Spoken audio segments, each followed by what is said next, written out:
damai adalah akibat dari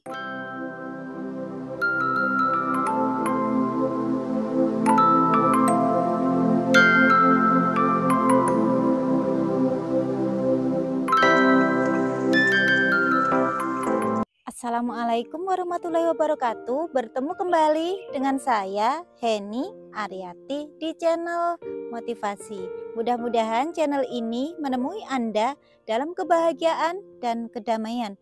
Amin. Saat ini kita akan membahas tentang agar tetap damai saat sedih.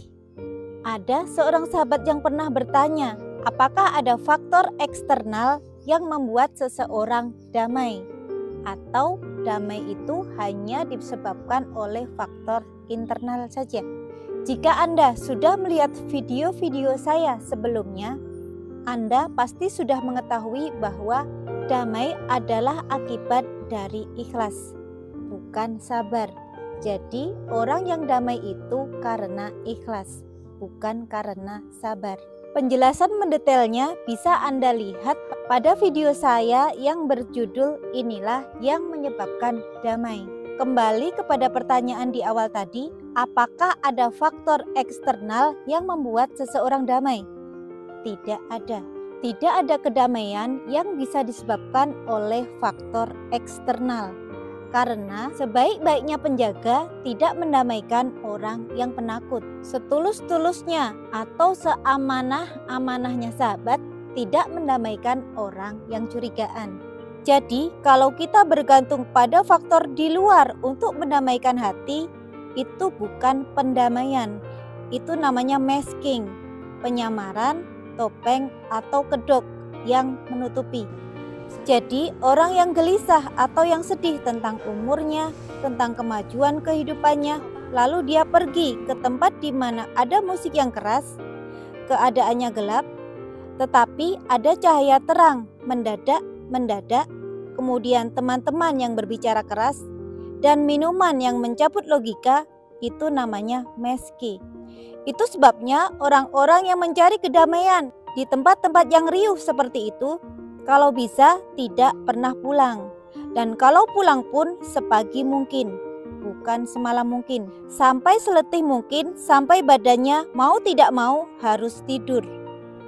Jadi upaya mendamaikan diri dengan kebisingan di luar itu hanya sementara. Karena manusia itu hebat sekali. Bahkan yang sedang dalam seburuk-buruknya sikap, kehebatannya tidak hilang. Salah satu kehebatan manusia itu adalah kemampuan untuk membiasa.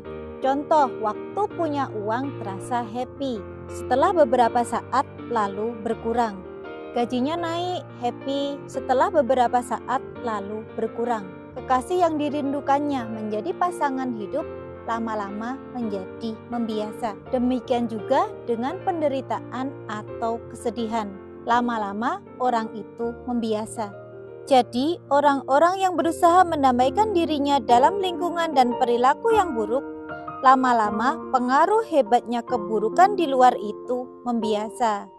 Sehingga tambah lama rasa sakit hatinya atau rasa sedihnya lebih kuat daripada apapun yang palsu di luar yang diusahakan untuk menutupi rasa sakit hati atau kesedihannya tersebut. Itu sebabnya cara paling baik bagi sahabat-sahabat saya yang sedang berusaha menutupi kesedihannya dengan kegaduhan, yuk kembali kepada solusi yang lebih manjur, yaitu manja kepada Tuhan. Manja kepada Tuhan itu enak sekali. Dekat kepada Tuhan, kemudian lapor. Tuhan, aku kok merasa dianaktirikan oleh kehidupan, karena tidak ada orang keluar dari pertemuan dengan Tuhannya yang tidak membawa sikap baru atau pengertian baru. Jadi, dekat dengan Tuhan itu obat dari segala sesuatu.